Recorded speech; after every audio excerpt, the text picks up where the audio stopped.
오늘 이 아침에 아버지 앞에 주일로 또 모임의 네 번째 예배로 아버지 앞에 드리게 해주심을 감사를 드립니다. 말씀으로 천지를 창조하시고 태초부터 우리 생명의 빛으로 또 말씀으로 계신 우리 아버지께서 부활하신 주님으로 또한 우리를 만나주시고 우리의 전 인격의 회복을 시켜주시고 아버지께서 삼위일체로 주께서 함께 계셨던 그 모든 충만하심으로 우리에게 또한 채우시려고 이 모든 선한 회복의 역사를 시작하셨사오니 가다가 쉬지 아니하시고 결국에는 모든 것들을 본래와 같이 아버지의 풍성함으로 또한 채워주실 것을 믿고 감사를 드립니다. 모든 것들이 아버지 안에서 이미 성취되어 있다라고 하는 것을 또 믿음 가운데서 알려주셨사오니 저희가 눈에 보여지는 모든 상황 속에 낙심하고 뒤로 물러갈 자들이 아니고 오직 영혼과 육체를 아버지 앞에 구원받아 이 땅에 있으나 아버지 앞에 영혼 속에 있으나 또한 아버지 앞에서 충만한 삶을 허락받은 것을 또한 감사하고 또 그것을 우리의 삶을 통해서 나타내는 저희들의 귀한 삶들이 다 되게 해주셨기를 바라옵고 어디에 있든지 아버지의 말씀으로 새로 지어져 가는 저희들의 모든 형제 자매들 위해 아버지께서 큰 능력과 보호하심으로 인도하여 주셨기를 예수님의 이름으로 기도드립니다.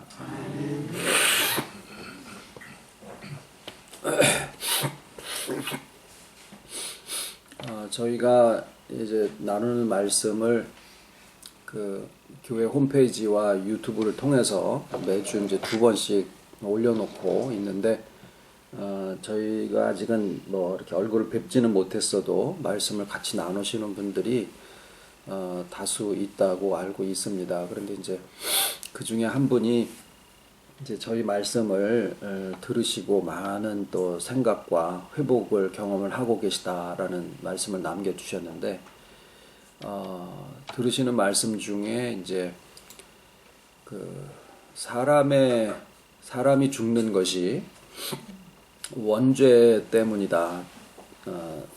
로마서 6장 23절에도 죄의 값은 사망이요라고 나와 있는 그 구절도 분명히 있고 그래서 이제 그런 말씀을 가지고 지금 출석하고 있는 교회 목사님에게 말씀을 드렸더니 펄쩍 드시는 거예요. 펄쩍 드시면서 그거는 옛날에 그 펠라기우스 2단 사상이다라고 이제 얘기를 하면서 켈빈이든지 다 그 유력한 그 개혁주의 신학자들이 다 우리가 인간이 죽는 것은 죄의 값이다라고 그렇게 하고 있는 그 교리 속에서 우리 개혁주의가 지금 구축이 되어 왔는데 넌 도대체 어디서 그런 얘기를 들었느냐 이제 그래서 이제 더 이상의 대화는 좀 진행하기가 어려웠다. 그리고서 이제 그 질문을 이제 홈피에다가 올려 놨습니다. 지금 저희가 나누고 있는 말씀의 부분과 또 분명히 이렇게 연관되어 있고 중첩되어 있는 부분이 있어서 그 길게 또 거기다 쓸 상황도 아니고 그래서 이제 오늘 네 번째 예배에 그것에 대한 말씀으로 좀 나누도록 하겠습니다라고 이제 제가 답글을 올렸습니다. 혼돈되어 있는 부분은 뭐냐면 사람의 육체의 죽음과 영의 죽음에 대한 부분이 혼돈되어 있는 부분이에요. 그러니까 죄의 값은 사망이다라고 했을 때 그러니까 영이 죽는 것이냐 아니면 육체의 죽음을 얘기를 하는 것이냐라는 거죠. 그러니까 육체의 죽음이라고 하는 것은 일종의 소멸성이거든요. 그러니까 그것을 우리가 반증적으로 생각해 볼 수 있는 다시 말하면 모든 이제 거기 말씀대로 모든 인간은 다 죄가 있어서 죽는 상황이다라고 하면 죄가 없는 사람이 없고 죽지 않는 사람이 없으니까 사람으로서는 그것을 확인할 수 있는 도리가 없는데 모든 인간 중에서 죄 없으신 유일하신 분은 예수님밖에 안 계시니까 예수님의 상황을 놓고 우리가 생각을 해봐야 되는 거죠. 네. 네. 지금이 아멘 하실 상황이신가요? 어쨌거나 이렇게 만나서 반가우시니까 뭐 아무 때나 아멘 하셔도 괜찮습니다. 근데 이제 예수님의 뭐예요? 예수님이 참 사람이시요 참 하나님이시죠. 그래야 그리스도십니다. 우리 인간의 모든 연약을 다 아신 바 되시고 또 함께 하실 수 있는 그런 분이셔야 그분이 그리스도실 수가 있거든요. 그러니까 예수님의 육체도 우리의 육체와 다르지 않으시다라는 것이고, 그렇다라고 하면 이제 감히 우리가 그런 생각을 해보게 되죠. 예수님은 당연히 우리의 죄를 짊어지시고 십자가에 죽으시기 위해서 오신 분이시니까 그 어떤 다른 경우도 우리가 상정을 해볼 수가 없다라고, 그러니까 마치 이제 신성모독 비슷하게 생각을 하겠지만, 우리로서는 예수님의 경우 외에는 죄 없으신 경우를 생각해 볼 수가 없기 때문에 예수님을 놓고 죄가 없으신 예수님이 만약에 십자가로 죽지 않으셨다라고 그러면은 영생하셨을까라는 물음을 해볼 수밖에 없는 거예요. 답은 어떨까요? 예수님이 만약에 십자가로 죽지 않으셨다 그러면 죄가 없으시니까 소위 우리가 얘기하는 원죄, 유전죄, 자범죄가 다 없으시니까 예수님은 육체적인 죽음을 맞지 아니하시고 영생을 하시는 분이셨을까? 답은 뭐냐면 아니다예요. 만약에 그렇다라고 하면 예수님의 육체가 우리의 육체와 다른 육체가 되는 거죠. 영생성을 가지는 그런 육체가 되셨을 거다라는 거고, 그렇게 되면은 우리와 같은 범민의 그 인간과 동등하게 오신 게 안 돼 버려요. 다시 말하면 그리스도적인 조건을 충족하지 못하게 됨으로써 그리스도가 되시지 못한다라는 거죠. 그러면 그 얘기는 다시 말하면 예수님의 경우를 비춰서 우리가 확인해 볼 수 있듯이 죄가 있어서 죽는 게 아니다라는 거죠. 그럼 무슨 얘기냐? 거슬러 올라가서 에덴 동산에서 원죄를 짓지 않았다라고 하면은 그들은 에덴 동산에서 영생했을까? 그런데 이제 하나님은 분명히 그들을 흙을 취하셔서 사람을 만드셨다라고 하셨거든요. 그러면 여타 모든 물질로 표현하는 것 대신에 흙이라고 표현을 하셨을 때 흙이 가지고 있는 여러 가지 특성 중에서 그냥 인간의 상식적으로 생각해 볼 때의 흙이라고 하는 것은 무너진다라고 하는, 그러니까 이게 이제 고룡토 이런 걸 얘기하는 게 아니거든요. 원 뜻은 먼지예요, 먼지. 그러니까 모든 만물이 마지막 최종적인 상태, 존재하기는 하지만 더 이상 유용성을 갖지 않은, 그러니까 거기에는 어떤 뜻이 있냐면 인간의 어떤 의로도 하나님의 의를 이룰 수가 없다라고 하는 그런 무익성도 들어가 있고, 또 물질적으로는 그것이 점점 쇠퇴해가고 결국에는 소멸에 이를 수밖에 없는 속성을 가지고 있다라는 거예요. 이 그릇이 형태로서도 기능을 하지만 이 흙이 구워졌을 때 가지게 되는 그 속성도 이 그릇이 가지고 있는 특성 중에 하나거든요. 그러니까 종이로 만든 컵에 물을 담으면은 오래 지나면은 젖어서 이게 못 쓰게 되지요. 그것을 형태만 이거랑 똑같이 만들었다고 그래가지고 이 도자기처럼 오래 사용하지 못한다라는 걸 우리가 알죠. 이게 물질이 가지고 있는 속성에 대한 부분입니다. 마찬가지로 인간이 흙으로 지어졌다라고 성경이 정의를 하고 있는 그 내용 속에는 무익성도 있고, 그 다음에 또 뭐가 있냐면 소멸되어져 간다라고 하는 유한성도 그 안에 내포돼서 말씀을 하고 계시는 거예요. 그럼 다시 말하면 뭐냐면 원죄와 상관없이라도 인간은 죽게 되어 있다라는 거예요. 하나님의 흙을 취하셔서 사람을 만드실 때. 그런데 이제 거기에 아주 절묘하게 자유의지에 의한, 그러니까 이제 이 형제분이 새 아빠시라고 그랬으니까 형제분께서 이제 생각이 어디까지 우리랑 같이 오시게 됐냐면, 사람이 자유의지로 되어 있다라고 해서 범죄한 것이 아니라 결국 흙으로 되어 있기 때문에 시간 문제지 결국에는 선악을 알게 하는 나무의 실과를 따먹고 자의적인 완전성을 추구하려는 그러한 어떻게 보면은 뭐 타락성이라고 해야 되나 원죄성이라고 하는 그런 것들을 가지게 될 수밖에 없지 않느냐. 저는 거기에 동의하는 바입니다.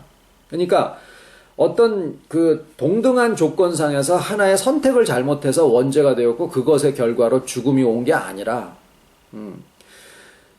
워낙에 흙으로 취한 바 돼서 지어진 존재이기 때문에 육체의 죽음은 언젠가는 가서 그냥 자연스럽게 죽음을 맞이하게 될 텐데 자유의지로 어떤 것을 선택하게 된 게 아니라 이게 거의 동시성이라고 봐야 돼요. 그러니까 선악을 알게 하는 나무의 실과가 이렇게 물리적으로 이렇게 서 있어가지고 내가 저것을 먹어도 되고 안 먹어도 되는데 내가 한번 자유의지를 사용해서 저걸 따먹자 이렇게 한 게 아니다라는 거예요. 이 먹는다라는 행위가 나타나는 표현은 돼지고기를 먹지 마라 성경에 얘기하신 것은 그러한 삶을 피해라 그 뜻이에요. 또 예수님의 피와 살을 먹어라라고 하신 먹고 마셔라라고 하는 것은 실질적으로 문자적으로 해석하면은 식인종이 되는 거거든요.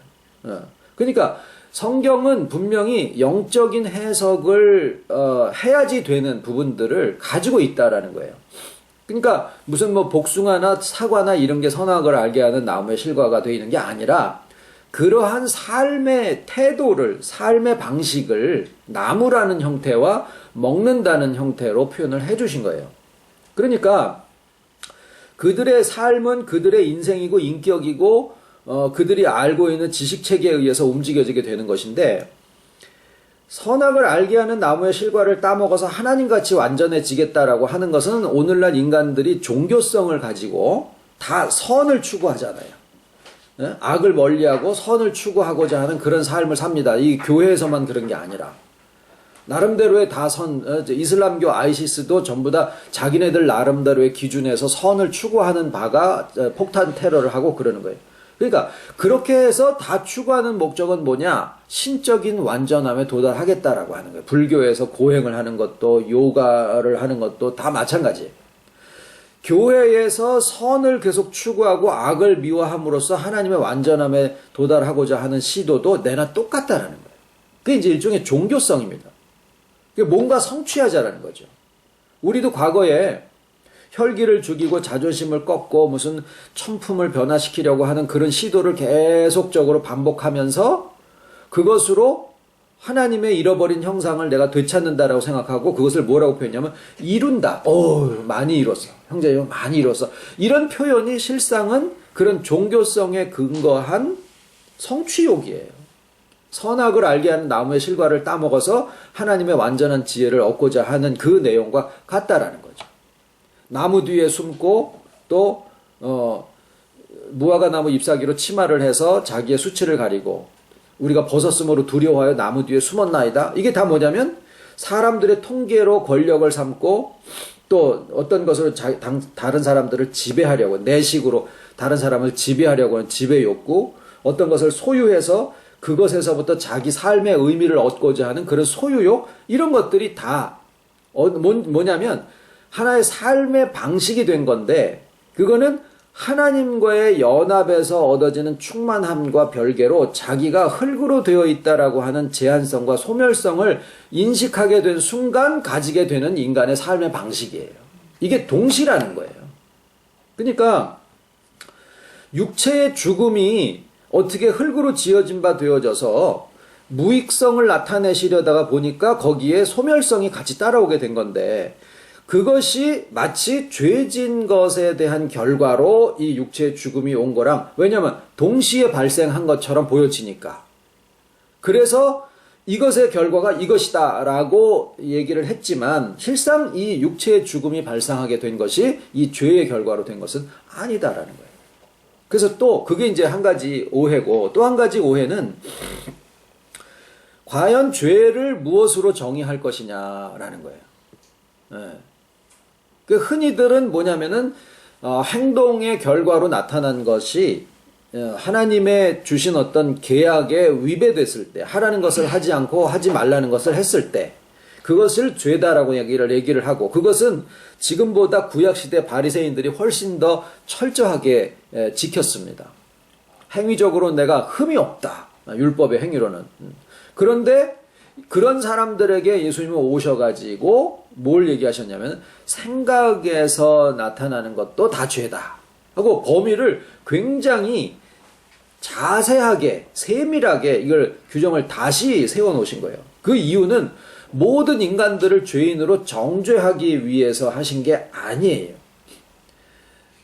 아버지가 자식들이 12이 있는데 그 자식들에게 내 사랑을 보여주기 위해서 모든 자식들을 일단은 집에서 내쫓고 너는 이래서 죄인이고 너는 이래서 죄인이고 모두 다 죄인이야. 그래서 일단은 다 나가. 그 다음에 하나씩 불러드려요. 봐라 내가 사랑이다. 이런 아버지는 세상에 존재하지 않습니다. 그런데 오늘날 사람들이 아까 예수님의 죄에 대한 정의가 생각의 수준으로 더 정밀해졌다라는 얘기를 들으면은 그래서 모든 인간은 다 죄인인 것을 깨닫게 되는 것이야 라고 생각을 하는 것은 하나님을 그런 약간의 정신 이상적인 하나님으로 만들고 믿는 것이 되는 거예요. 그러면 예수님이 왜 죄의 범위를 그 생각의 수준으로까지 내려오게 하셨느냐? 그것은 사람으로 하여금 죄의 근본이 도대체 무엇인가라고 하는 것을 생각할 수 있도록 기회를 제공을 하시는 거예요. 그러니까 내가 행위로서는 완전해서 나 의인이야 라고 생각을 하고 있었는데 생각이 그게 문제야? 그러면 생각 속에서 내 혈기나 미워하는 것이나 뭐 살인죄나 이런 여러 것들이 다 똑같다. 그러면 자기 생각을 관찰할 수밖에 없죠. 그러다 보니까 어떻게 돼요? 생각은 중구난방이거든요. 어떻게 통제가 되어지자. 그러면 이 모든 생각의 근본에 뭐가 있을까라고 생각을 하면서 인간의 인격의 근본, 예수님이 얘기하시는 뱃속, 요한복음에 나와 있는 뱃속에서부터 생소가 나오던 그 부분에 대해서 사람들이 생각을 하는 그러한 계기가 마련이 된다라는 거죠. 그리고 거기에 뭐가 있다라는 거예요. 영이 죽었다라는 사실을 인식시키고자 하셨던 거죠. 그러니까 죄는 무엇이냐? 겉으로 나타나지는 양상을 얘기하는 게 아니라 그 속에 근본적으로 죽어있는 영이 음부의 권세의 핵심이다라는 거예요. 그래서 예수님의 복음은 베드로에게도 가장 핵심적인 고백을 받으셨을 때 이 교회를 세울 텐데 네 반석 위에 그런데 음부의 권세가 결단코 너를 해하지 못하리라고 가장 핵심적인 논의의 그 대상이 바로 음부의 권세고 그것이 죽은 영에 해당하는 것이다. 이게 연합에 대한 부분과 연관돼서 그것을 언급을 하신 거예요. 네가 행위가 완전해질 것이다. 생각이 올바르게 될 것이다. 라고 얘기하지 않으셨더라라는 거죠.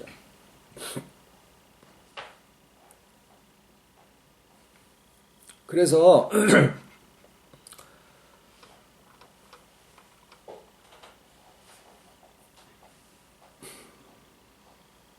자유의지의 발현은 결국에는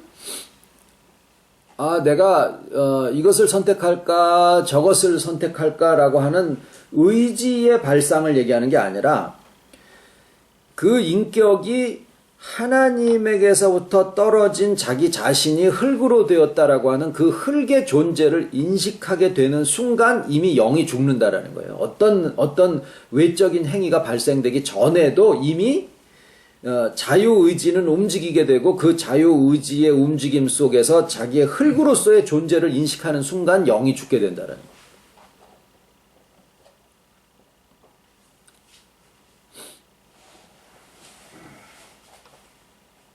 그래서 이제 그 목사님이 말씀하신 이제 펠라기우스라는 사람은 어떤 사람이냐면 순수하게 자유의지가 인간의 구원을 결정할 수 있다라고 주장을 한 사람입니다. 당연히 그것은 기독교의 복음이 아니죠.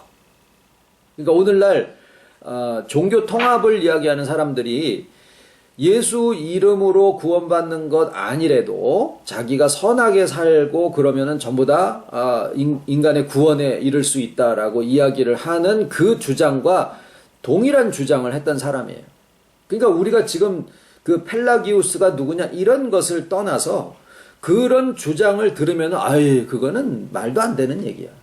그런데 그 사람이 주장한 내용 중에 어떤 이유에서인지 하여튼 간에 원죄의 부정, 원죄가 없다. 또 예수님의 구속에 대한 그 빈거 이런 것들이 없고 그 다음에 세례를 부정을 하고 이러는 여러 가지 다양한 그 이단적인 사상들이 그때 그러니까 완전히 불교에서 얘기하는 선으로 인간의 구원에 이르겠다라고 하는 내용과 같은 내용을 주장한 사람인데 거기에 원죄 부분에 대한 얘기가 나왔다고 해서 지금 우리가 설명하고 이해하고 있는 이런 내용이 비슷한 용어를 사용한다라는 이유로 해서 우리를 만약에 예를 들어서 그 펠라기우스 학파의 주장과 동일하다라고 얘기를 하는 것은 이 펠라기우스라는 사람의 사상이 무엇인지에 대한 것에 대한 것도 전혀 생각이 없이 한 얘기밖에 되지 않는 거예요.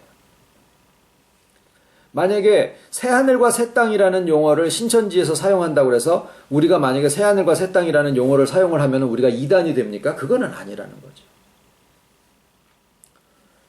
그러니까 어떤 데서 어떤 용어를 사용을 했고 어떤 신학자들이 지금까지 이런 이야기를 했기 때문에 우리가 그들이 얘기한 바깥의 어떤 생각을 하면은 절대로 안 된다라고 얘기를 하는 것은 그 순간 신학이 죽어버리는 계기가 됩니다.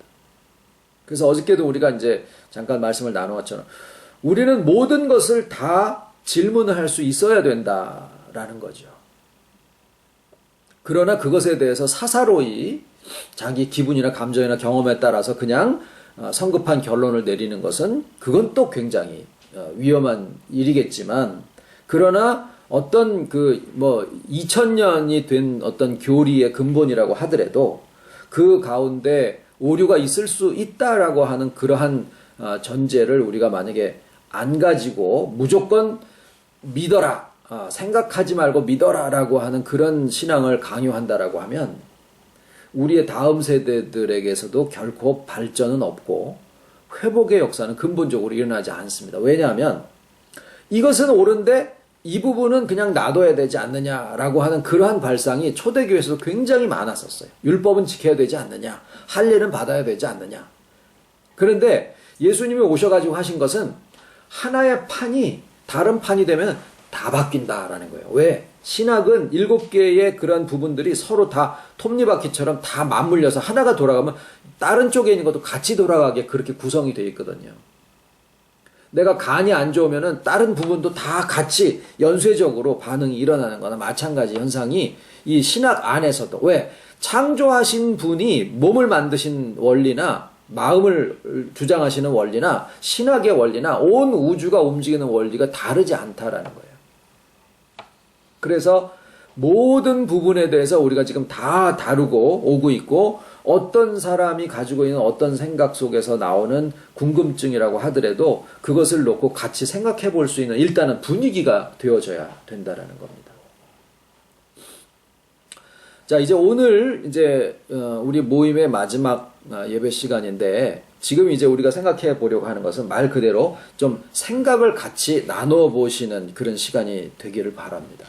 그게 뭐냐면 육체의 구원에 대한 부분이에요. 지금까지 우리가 쭉 말씀을 연합에서부터 영생으로 영원과 이렇게 쭉 해서 영혼의 구원까지 말씀을 나누고 왔는데 이제 남은 것이 뭐라고 말씀드렸냐면 육체의 구원 부분이 남았다. 이런 말씀을 드렸죠. 이렇게 우리가 생각하게 되는 근거가 뭐냐면 역시 예수님입니다. 예수님께서 우리의 영을 소생시키신 것은 영원에 속한 존재이기 때문에 영은 우리의 인격의 일부분이지만은 본질이지만 영원에 속한 존재이기 때문에 예수님이 그 부분을 해결하기 위해서는 영원 속에서 해결을 하셔야지 되는 거예요. 네. 배고픈 사람에게 노래 들려준다고 배가 불러지지 않는 거나 마찬가지예요. 배고픈 사람에게는 빵을 줘야 돼요.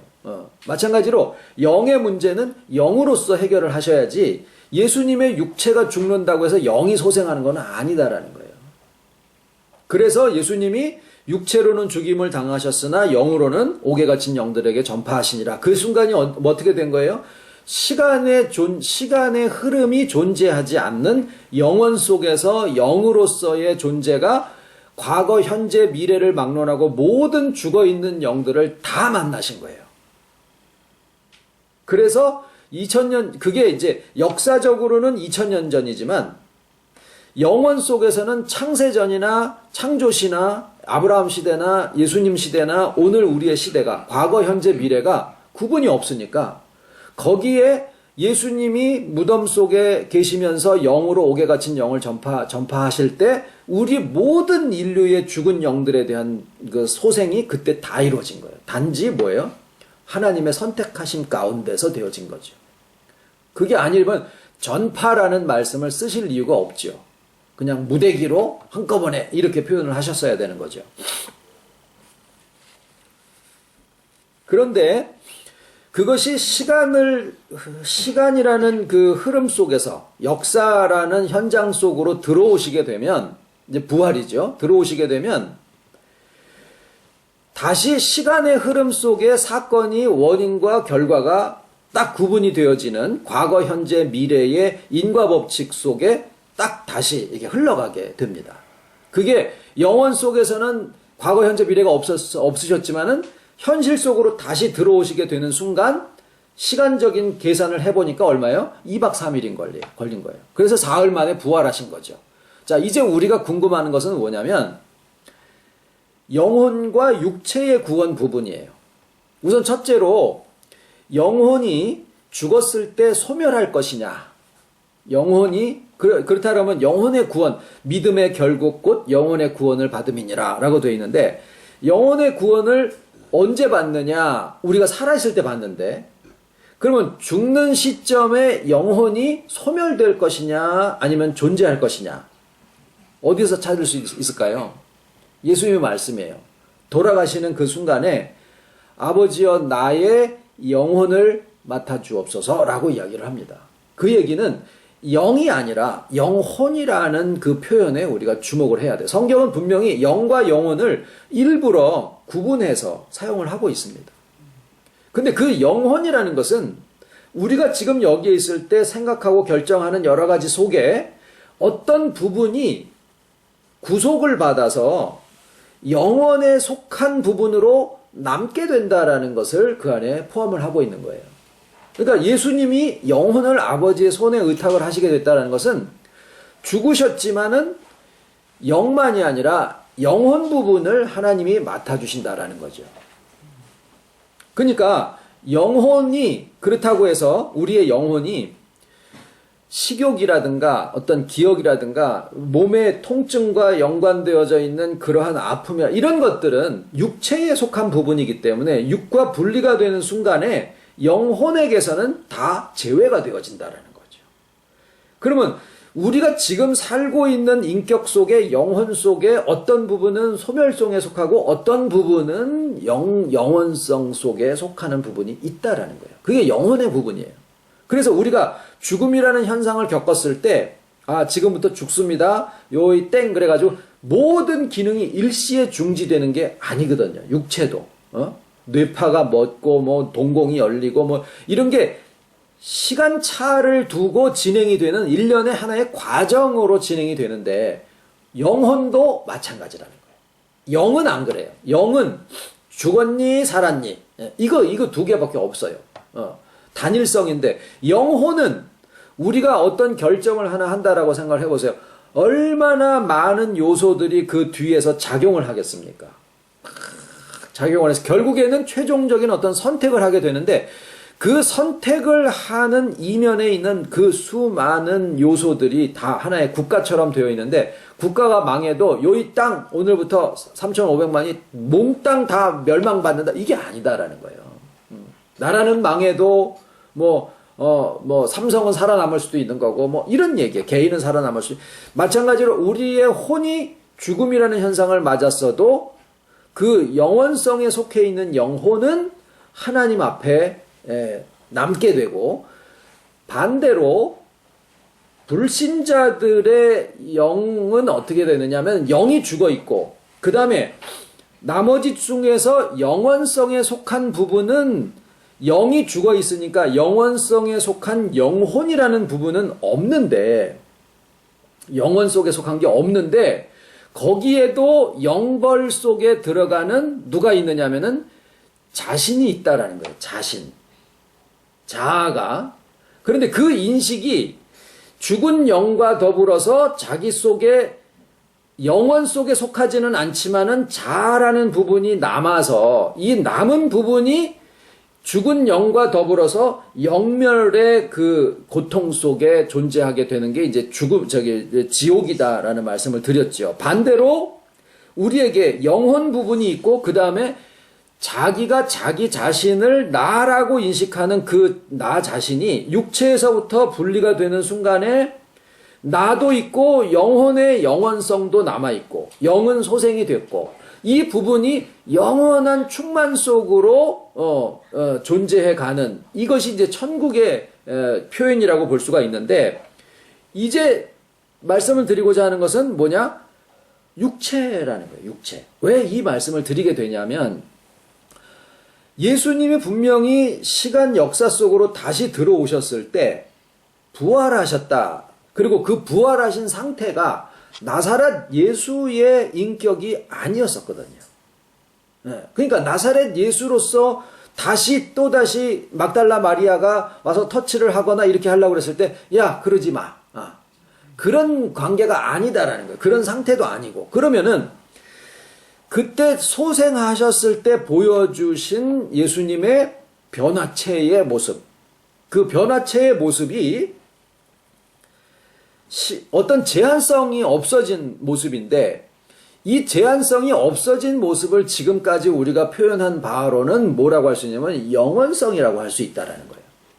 그런데 그 영원성이 예수님이 부활하신 일부러 보여주신 모습들인데 우리가 지금 내 손이 못자국이 있고 상처가 있고 뭐 여기 사마귀가 있고 그러는데 갑자기 내가 변화가 돼가지고 이런 상처가 다 없어지기를 바라거나 무슨 장애가 있는데 그게 꼿꼿하게 서거나 이런 것의 가능성이 예수님의 육체 속에서 표현된 것이냐? 아니다라는 거예요. 예수님의 그 육체의 표현, 도마에게 보여주신 모습, 엠마오 두 제자에게 보여주신 모습 이런 모든 것들은 육체이지만 육체가 가지는 영원성에 대한 부분을 묘사하기 위한 것이다라는 거죠. 그러면은 문제는 그 영원성이신 예수님의 변화체가 스스로 존재하기 위한 모습이 아니라 결국엔 뭐예요? 우리와 연합을 하신다라는 거예요. 살과 뼈가 있는 몸으로 부활하셔서 그 몸으로서 우리의 육체와 연합을 하신다라는 거예요. 그러니까 예수님이 부활하신 다음에 영혼의 구원과 육체의 부활이 같이 이루어지신 다음에 전 인격이 영만도 아니고 영혼만도 아니고 육체까지 포함한 전 인격이 우리의 전 인격이라고 하면 육체도 다 포함을 하는 겁니다. 그 우리의 육체에까지 영혼과 육체와 영의 모든 인격의 부분에 가서 다 부분적이 아니라 전인격적으로 생명이 우리에게 왔는데 그 생명이 심장만 움직이거나 코만 움직이거나 머리카락에만 있는 게 아니다라는 거죠. 모든 전체의 육체와 전체 인격에 작용을 하는 것처럼 예수님의 연합이 어느 한 부분이 아니라 전인격적인 연합이 이루어지게 되는 것인데 그렇게 됐을 때 이제 뭐예요? 우리의 육체에는 어떤 변화가 있을 것이냐. 이제 순간적으로 우리가 어디로 가느냐면 내 속에 있는 무슨 병이 좀 날란가? 아니면은 노화가 중지가 될란가? 이런 쪽으로 자꾸 어떤 신체의 기능이나 아니면은 그 신체의 기능의 향상이나 회복과 더불어서 어디로 가게 돼요? 장수, 죽지 않는 거 아닌가? 라는 생각. 그런데 바꿔서 생각할 때 예수님의 그 변화되신 그 영원성의 육체의 부분 있잖아요. 그것이 한번 이제 이건 생각을 해보자고 아까 말씀드렸어요. 무덤 속에 계실 때 그 무덤 속에 계시는 순간에 그 계시는 동안에 그 변화되신 모습의 그 부분들이 그 전에도 있었을까? 아니면은 다시 소생하게 되시는 순간에 어떤 물질적인 화학적인 변화가 일어나가지고 어떤 제한이 없어진 그런 육체로 다시 소생을 하게 되신 것일까?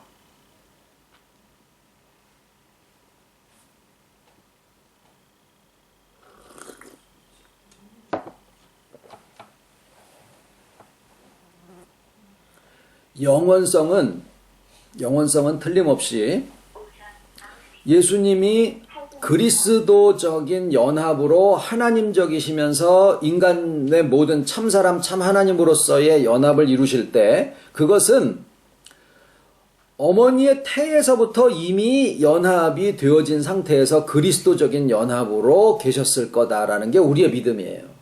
그러면 예수님이 육체로 나사렛 예수로 그 인격으로 계실 때도 영혼성에 속한 부분이 그 영혼과 육체 안에까지 영혼만 하나님한테 맡길 수 있는 영혼성을 가진 게 아니라 육체까지라도 하나님한테 맡길 수 있는 그러한 육체적인 부분도 그 안에 이미 내포되어 있다라고 생각을 하는 게 타당하다라는 거죠. 그러면 그렇게 부활하신 예수님의 영원성이 오늘날 우리의 전 인격에 연합하셨을 때 그 영원성 부분이 우리에게 지금 영혼에만 작용을 할 것이냐, 육체에까지 작용을 할 것이냐. 저는 육체에까지다라고 믿습니다. 그런데 문제는 그것이 예수님의 십자가상에 달리셨을 때 피를 조금 덜 흘리게 한다든가 아니면은 등에 있는 상처가 갑자기 한 3시간 만에 다시 아물게 된다. 이런 식으로 작용한 것은 아니다라는 거예요. 즉, 우리가 가지고 있는 영생에 대한 생각이 흔히들 어저께 잠깐 나눈 것처럼 영생에 대한 생각이 뭐예요? 시간적인 어떤 비소멸성. 그러니까 시간적으로 소멸돼 사라지지 않는 그것을 영원이라고 우리가 흔히 생각을 하고 있는데 몇 주 전에 우리가 나눈 것처럼 하나님이 주신 그 영원한 생명과 영원이라고 하는 것은 시간의 흐름적인 개념이 아니다라는 거예요. 다시 말하면 예수님이 부활하신 육체가 가졌었던 그 영원성이 우리의 육체적인 데까지 연합을 하셔서 우리의 육체 안에도 지금 영원성 부분이 이렇게 생겨지고 있다라고 했을 때 그 영원성 부분이 우리로 하여금 시간적인 오래 살아가는 장수 부분을 이렇게 증진시키거나 하는 그런 효과로 나오는 게 아니라 시간이 존재하지 아니하는 영원 속에 살아갈 수 있는 그러한 인격과 우리의 육체의 요소적인 부분으로 작용을 할 거다라는 거예요.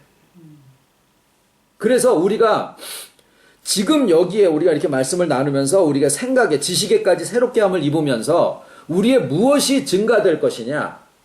우리의 수명이 증가되는 게 아니라 우리의 하나님의 생명으로 여기서 살아가는 그 영생에 대한 부분이 우리의 육체적으로까지 증진되어지고 있을 거다라는 거예요. 그리고 우리가 육체적인 죽음을 맞았다라고 하면 그 육체적인 죽음을 맞은 순간에 육체는 굉장히 흑의 소멸성을 가지고 있는 부분이기 때문에 육체는 우리가 떨어져 나오더라도 자, 요 부분은 아주 좀 재미있는 생각 중에 하나인데 예수님의 그 부활하신 육체의 변화되신 모습처럼 우리의 육체 안에서 소멸적인 육체와 어차피 영혼은 둘 다 보이지 않는 거니까 이게 분리가 되어져서 영원성에 속한 영혼과 소멸되어지는 혼의 부분이 이렇게 분리가 되더라도 아버지의 손에 내 영혼을 맡아 주옵소서라고 했을 때 그 영혼은 보이지 않는 부분인데 이 육체 안에 이루어진 영원성을 가진 그 육체의 부분은 우리가 죽음을 맞았을 때 어떻게 될 것이냐라는 거예요. 그러면 우리가 딱 죽었는데 어떤 그 육체의 부분이 우리 눈에는 안 보이는데 영혼과 더불어서 우리의 육체 영원성에 속한 육체의 부분이 영원 속에 하나님 앞에 존재해야지 맞지 않느냐라는 거죠. 그런데 그것이 우리가 현재를 살아가고 있는 동안에 우리의 신체의 기능이나 수명 연장이나 이런 부분은 작용을 하지 않고 하나님의 생명으로 살아가는 그런 영생 부분에 어떤 역할이나 기능을 증진시키는 쪽으로 작용을 하다가 어떤 그 의학적인 또는 정서적인 심리학적인 정신분석학적인 방법으로도 이것을 검출해낼 수도 없고 죽었을 때 예수님은 그것을 우리에게 보여주시기 위해서 부활하신 육체의 무제한성, 제한이 없는 그 모습을 40일 동안을 보여주셨지만은 그 이후에도 분명히 존재하셨음에도 불구하고 지금까지 그 부활하신 육체에 대한 부분은 전혀 나타내실 필요가 없거든요. 그러니까 우리 속에 현재 가지고 있는 육체의 변화된 영생에 속한 부분도 죽음이라는 현상 속에서 분명히 소멸되지 않고 영원 속에 속하게 될 텐데 그것이 검출되어지지는 않는다라는 거예요. 그러니까 지금 드린 말씀의 결론은 뭐냐면 우리가 육체적인 하나님의 택하신 자가 육체적인 죽음의 현상을 맞는다라고 하면 영혼만이 아니라 이 땅에 있을 때 가지게 된 육체의 영원성도 소멸되지 않고 영원에 남아서 무한한 충만 속에 존재하게 되지 않겠느냐라는 거예요.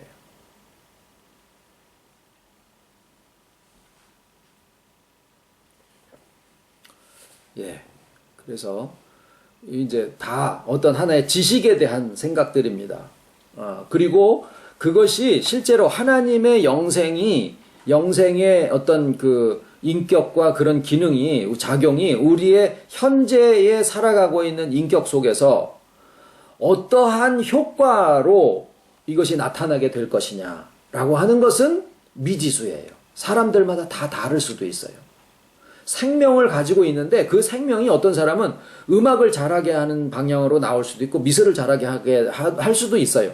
마찬가지로 우리 속에 있는 이 육체의 영생성을 가지게 되는 그 부분도 분명히 우리의 현재 삶 속에서 존재하고 이 안에서 회복되고 충만함의 세계로 가고 있을 텐데 그것이 나의 현재 삶 속에서 나의 인격과 나의 육체의 모습과 어떤 기능과 작용 이런 부분에 예를 들어서 저는 영생성을 가진 육체의 부분이 저의 다리를 회복할 것을 바라고 그러지 않습니다.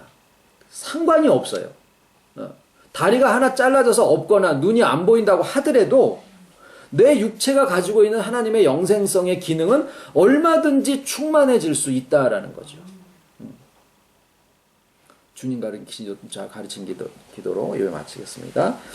하늘에 계신 우리 아버지 이름이 거룩히 여김을 받으시오며 나라의 임하옵시며 뜻이 하늘에서 이룬 것 같이 땅에서도 이루어지이다. 오늘날 우리에게 일용할 양식을 주옵시고 우리가 우리에게 죄 지은 자를 사하여 준 것 같이 우리 죄를 사하여 주옵시고 우리를 시험에 들게 하지 마옵시고 다만 악에서 구하옵소서. 나라와 권세와 영광이 아버지께 영원히 있사옵나이다. 아멘. 힘들지 않으셔서 그냥 앉아 계시네.